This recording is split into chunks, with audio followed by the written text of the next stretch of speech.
Hello everyone and welcome back to SRP stories, जहां मैं आपके साथ हुए रियल क्रीपी इंसिडेंट सुनाता हूं। सो अगर आपको भी अपनी स्टोरीज मुझे सबमिट करनी है, डिस्क्रिप्शन में एक मेल आईडी दी है जहां आप अपनी स्टोरीज सबमिट कर सकते हैं। And please follow this format for submitting your story. So without wasting any more time, let's start with today's video.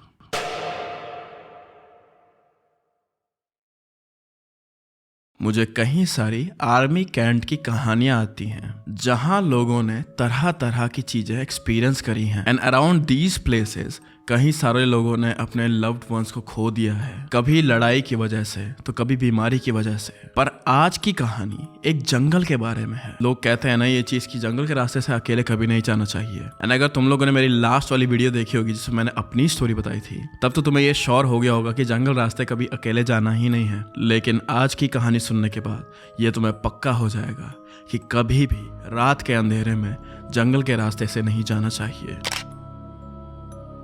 मैं इंडियन आर्मी का एक रिटायर्ड सोल्जर हूँ और ये बात तब की है जब मेरी शादी नई नई हुई थी।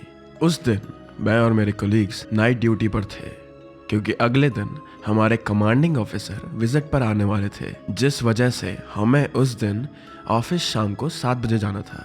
जहाँ जाते वक्त बीच में एक जंगल आता था और ये 1999 की बात है, तो सड़कों पर स्ट्रीट लाइट भी नहीं थी इतनी सारी। और ना जाने क्यों हर रोज उस रास्ते में कोई ना कोई एक्सीडेंट होता था एंड ऑलमोस्ट हर वीक वहाँ किसी न किसी की जान जाती थी।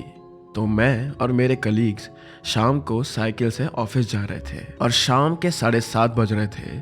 मेरे सर में बहुत तेज दर्द महसूस हुआ। मैंने अपने कोलीग से पूछा कि क्या तुम्हें भी सर में दर्द हो रहा है, और कोइंसिडेंटली उन्हें भी सर में दर्द हो रहा था। मैं उस रास्ते से शाम को पहली बार जा रहा था, पर जंगल से बाहर निकलते ही मेरा सर दर्द खत्म हो गया था और हम दोनों ऑफिस पहुंच गए। मेरे लिए ये थोड़ी शौक वाली बात थी जब मेरे कोलीग ने मुझे बताया कि उन्हें अक्सर ऐसा महसूस होता है जब भी वो जंगल वाले रास्ते से ऑफिस आते हैं। लेकिन मेरे कोलीग ज़्यादातर नाइट ड्यूटी पर ही ऑफिस आते थे, तो उनके लिए अब ये चीज़ नॉर्मल हो गई थी। ये कहानी तब शुरू होती है जब हम अपना पूरा काम करके अपने यूनिट वापस जा रहे थे। हमारी यूनिट बड़े बड़े ग्रिल्स और दीवार जिनके ऊपर नेल्स लगी हुई थी उनसे घिरी हुई है, और मेन गेट पर सोल्जर्स नाइट ड्यूटी पर होते हैं। यूनिट से बाहर जाने के लिए सिर्फ एक ही गेट था, द मेन TCP गेट, तो किसी का भी उन्हें पार करके अंदर आ पाना मुश्किल था। हम रास्ते पर थे और मैं ये सोच रहा था कि शाम को क्या हुआ था। मैं एक सोल्जर था, उसके बावजूद भी मुझे इस जंगल वाले रास्ते से जाने पर बहुत हिम्मत जुटानी पड़ती थी, क्योंकि मैंने ऐसा सुना था कि जंगल के रास्तों में जिन लोगों का एक्सीडेंट हुआ था वहाँ उन लोगों की आत्माएं भटकती हैं। मैंने पहले जंगल में अपशगुन के बारे में सुना था, पर मैं इन सारी चीज़ों में ज़्यादा खास यकीन नहीं करता था। लेकिन उस दिन ये सारे थॉट्स मेरे दिमाग में अपने आप आ रहे थे, और जंगल से जाते वक्त मुझे धीरे धीरे डर लगना शुरू हुआ। जब हम वापस यूनिट को आ रहे थे उस वक्त सुबह के करीब 2 बज रहे होंगे, और हमें ये रियलाइज़ हुआ कि कोई बीच रास्ते पर खड़ा है। ऐसा लग रहा था जैसे जंगल के बीच में वो हमारा ही इंतज़ार कर रहा हो। मैंने अपने कोलीग्स के साथ एक सिगरेट जलाई क्योंकि उस समय ठंड बहुत बढ़ गई थी। तभी मैंने अचानक ये देखा कि वो चीज़ हमारी तरफ देख रही है, और ये सब कुछ मुझे बहुत अजीब सा लगा। हम इस इंसान के पास पहुंचे तो इस इंसान ने हमसे रिक्वेस्ट करी कि हम उसे पास वाली यूनिट में ही ड्रॉप कर दें, जो कि हमारे ऑफिस से बहुत पीछे और काफ़ी दूर था। वहां जाने के लिए करीब 4 से 8 घंटे का टाइम लग जाता था, तो हमारी अगले दिन विजिट होने की वजह से हमें उसे मना करना पड़ा। और हमने उसे बताया कि ये जंगल ख़त्म होते ही आपको वहां जाने के लिए एक रिक्शा मिल जाएगा। पर रात को करीब 2 बजे कोई जंगल के बीचों बीच ऐसे अकेले खड़ा है अंधेरे में, ये चीज़ मुझे काफ़ी अजीब लगी। पर उस समय हम जवान थे तो हमें ऐसी चीज़ों के बारे में इतना ज़्यादा डर नहीं लगता था, लेकिन कुछ तो रहस्यमय था इस जंगल के बारे में, और उस बीच रोड में खड़े हुए इंसान के बारे में भी। मैंने दोबारा से इस जंगल की कहानियों के बारे में सोचना शुरू करा और साइकिल चलाने लगा। अचानक मेरे दिमाग में एक कहानी आई। उस जंगल में एक बुरी आत्मा थी, लेकिन उस वक्त मेरे लिए ये सब कुछ सोचना ठीक नहीं था। फिर भी मेरे दिमाग में यही चल रहा था, कहीं इस इंसान से मिलके हमने कोई गलती तो नहीं कर दी? क्या हमें इससे बात भी करनी चाहिए थी? कुछ वक्त बाद जब हम पीछे मुड़े तो हमने देखा कि वो इंसान एक रिक्शा में बैठ गया है और वो रिक्शा हमारी तरफ ही आ रहा था। हम दोनों बहुत शॉक थे, ये सोचकर कि आधी रात को जंगल के बीच में रिक्शा कैसे आ सकता है। तभी हमें ये रियलाइज हुआ कि हमने कहानियों में सेम चीज सुनी थी, वो हमारा पीछा कर रहा था। ये फीलिंग हमें थी कि कोई हमारे पीछे है, पर जब भी हम पीछे मुड़कर देखते तो वहां कोई नहीं होता। मैं आगे मुड़कर साइकिल तेज तेज चलाने लगा, पर फिर अचानक मेरे सर में बहुत तेज दर्द होना शुरू हो गया और इस बार का दर्द पिछले कई दिनों से बहुत ज़्यादा था। मेरी आंखें बंद होने लगी थी और डरे डरे मेरी आंखों के सामने अंधेरा छा रहा था। सिचुएशन और भी खराब हुई जब हमने देखा कि बीच रास्ते में एक सफ़ेद कपड़ा पड़ा हुआ था, जिस रास्ते के किनारे पर खून टपक रहा था। मैं साइकिल से गिरने ही वाला था जब हमें उसका चेहरा देखकर ये रियलाइज़ हुआ कि ये और कोई आदमी नहीं बल्कि वो ही था जो अभी हमें थोड़े देर पहले जंगल के बीच में मिला था। इसका पूरा चेहरा सेम था, बस इसकी जीभ और इसकी आंखें नहीं थी। उसका सर सड़क से दूर झाड़ियों में साफ साफ दिखाई दे रहा था। हमारी साइकिल अपने आप ही इस इंसान के पास जा रही थी और डर की वजह से मैंने अपनी साइकिल को रीडायरेक्ट करके जल्दी जल्दी ऑफिस की साइड चलाना शुरू करा और लकीली हम दोनों टीसीपी पर पहुंच गए थे। वहां पहुंचते ही हम ग्राउंड पर लेट गए और बाकी सोल्जर्स ने हमें आकर इनडायरेक्टली डांटा कि तुम दोनों शाम के बाद जंगल के रास्ते से क्यों आ रहे थे। उन्होंने हमें बताया कि कई आत्माएं तुमसे मदद मांगती हैं और जब तुम उनकी मदद करते हो तो तुम भी किसी एक्सीडेंट में फंस जाते हो। बट आई वॉज ग्लैड कि हमारी जान बच चुकी थी। बस उस दिन के बाद से मैंने उस रास्ते से जाना बंद कर दिया। हम सभी लोगों ने भूल भुलैया देखी है, जिसमें एक मेंटली इल लड़की को ऐसा लगता है कि उसका आशिक उसके घर के बगल में ही रहता है और कैसे उसके ही घर वाले उसके दुश्मन है। तुम्हारा तो पता नहीं, पर मुझे भूल भुलैया बहुत डरावनी लगती है और ये स्टोरी भी भूल भुलैया जैसी ही है। स्टोरी सुनने में काफी ज्यादा मूवी एस्क लगती है, पर इसमें जितने भी इवेंट्स हुए थे वो स्टोरी टेलर के हिसाब से सब सच है। इस स्टोरी टेलर ने एक नए घर में प्रवेश करा, पर यह घर उसे क्या दिखाने और बताने वाला था, even she didn't know about this thing. ये सब स्टार्ट हुआ जब हमारी फैमिली में सबने मिलकर हमारे पुराने घर को रिनोवेट करने का डिसीजन लिया, जो बहुत सालों से खाली पड़ा हुआ था। हमारी दादी ने हम सबको बोला कि घर में एंटर करने से पहले और घर के अच्छे और सुख शांति के लिए हमें एक पूजा रखनी चाहिए। पूजा वाले दिन फैमिली के सारे मेंबर साथ में थे। मेरे पापा और चाचा सभी कारीगरों की निगरानी में लगे हुए थे।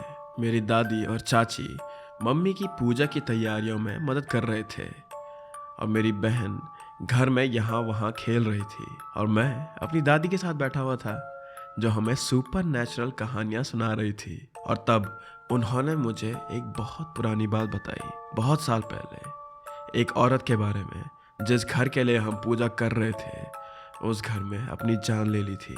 हमारे बड़ों का ये कहना था कि उस औरत की आत्मा अभी भी इस घर में है और जो भी इस घर में रहने की कोशिश करता है, ये औरत उसकी मौत का कारण बन जाती है।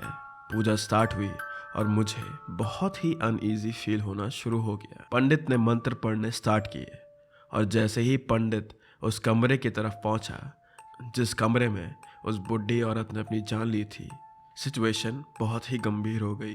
पंडित ने अपने मुंह में ही कुछ मंत्र बोले और गंगा जल को कमरे के चारों ओर छिड़का। पूजा खत्म होने के बाद हम सभी को थोड़ी सी शांति मिली, क्योंकि अब घर प्योर हो चुका था और हम सब अंदर आ सकते थे। पर जल्द ही यह शांति भंग होने वाली थी। स्टार्टिंग में छोटी छोटी चीजें होने लगी, जैसे सामान का यहाँ से वहां हो जाना, लाइट का अपने आप जल जाना या बुझ जाना। हमें ये लगा कि घर में रेनोवेशन का काम चल रहा है, इस वजह से ये सब हो रहा है। लेकिन फिर मुझे अजीब से सपने आने लगे। मैंने देखा कि एक बुढ़ी औरत जिसका मुंह मुड़ा हुआ है, वो एक बहुत ही क्रीपी स्माइल के साथ मुझे अपने पीछे चलने को कह रही थी। मेरे बिहेवियर में बदलाव आने लगे। मैं आधी आधी रात को उठ जाता था, बहुत ही कंफ्यूज्ड और स्ट्रेंज फील करता था। जब मेरे घर वालों ने नोटिस किया कि मैं कुछ अजीब बिहेव कर रहा हूँ, तो उन्होंने मुझसे बात करने की कोशिश करी, पर मैं उनसे इस बारे में कोई भी बात नहीं करता था। एक रात में बेड पर लेटा हुआ था, मुझे अपने गले में ठंडी सांस फील हुई, तो मैं दूसरी साइड मुड़ा और मैंने वहाँ वो ही बुढ़ी औरत देखी जो मेरे सपने में आती थी। उसकी आंखें लाल चमक रही थी और उसका हाथ मेरी तरफ मुझे छीनने के लिए बढ़ रहा था। अगली बात जो मुझे याद है वो ये थी कि अब मेरी बॉडी पर मेरा कोई कंट्रोल नहीं था। ऐसा लग रहा था उस बुढ़ी औरत ने मुझे अपने वश में कर लिया हो और मैंने बहुत ही अजीब बिहेव करना स्टार्ट कर दिया। मैंने कुछ ऐसी बातें बोली जो मैं नॉर्मली कभी भी नहीं कह सकता था। मेरे घर में सब डर चुके थे और किसी को भी नहीं पता था कि अब उन्हें क्या करना चाहिए। तभी मेरे अंकल ने एक पंडित के बारे में बताया जिन्हें ईवल स्पिरिट्स को भगाना आता था। उन्होंने पंडित से बात करी और बहुत रिक्वेस्ट करी ताकि वो आए और मुझे बचाएं। अगली ही सुबह पंडित हमारे घर आया और घर में आते ही कुछ मंत्र पढ़ते पढ़ते उन्होंने घर के हर कोने में गंगा जल छिड़का। जैसे ही पंडित ने पूजा स्टार्ट करी, घर अचानक बहुत तेजी से हिलने लगा। सारी चीजें यहाँ से वहाँ गिरने लगी और ऐसा लग रहा था जैसे बुढ़ी औरत की आत्मा अपनी पूरी ताकत से लड़ रही है। अचानक मुझे अपने सीने में तेज दर्द होने लगा। ऐसा लग रहा था जैसे कोई चीज मेरे शरीर से अपना रास्ता निकालने की कोशिश कर रही हो। जब पंडित ने तेजी से मंत्र पढ़ने शुरू करे तो मैं दर्द से चिल्लाने लगी। मेरे फैमिली के बाकी लोग पंडित को बुरी आत्मा से लड़ते हुए देख रहे थे। हमारा कमरा एक बहुत भयानक चमक से भर गया था और पूरे कमरे में अगरबत्तियों की खुशबू आ रही थी। फिर मेरी एक चीख के साथ वो बुरी आत्मा मेरे शरीर से निकाल दी गई और वो कमरे में उड़कर दीवार से टकराकर कहीं गायब हो गई थी। मैं जमीन पर लेटे तेज तेज से सांसें ले रही थी। पंडित मेरे पास आए और आकर मेरे नर्व्स चेक करा और कहा, ये जिंदा है लेकिन ये बहुत थक चुकी है, इसे अभी आराम और देखभाल की ज़रूरत है क्योंकि इसने बहुत कुछ सहा है। अगले कुछ दिनों तक मैं बेड पर पड़ी हुई थी। मेरी फैमिली में सभी बारी बारी से मेरा ख्याल रखने आते थे, लेकिन जैसे जैसे मैं ठीक होती गई मैं वापस अपनी स्ट्रेंथ गेन करने लगी।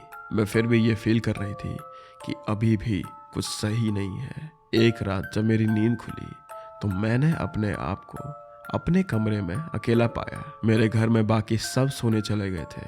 मैंने सोने की कोशिश करी पर फिर मैंने अपने कमरे के दरवाजे के दूसरी तरफ से कुछ आवाज सुनी। मैंने डर कर दरवाजे की तरफ देखा तो दरवाजा अपने आप धीरे धीरे खुलने लगा। मैंने और ध्यान से देखा तो मुझे ये दिखा कि ये उसी बुढ़ी औरत की आत्मा थी, पर इस बार ये कुछ अलग दिख रही थी। उसका चेहरा गुस्से से मुड़ा हुआ था और आंखें भी गुस्से से चमक रही थी। वो मेरे तरफ आने लगी और मैंने चिल्लाने की कोशिश करी पर मेरी आवाज मेरे गले से बाहर ही नहीं आ रही थी।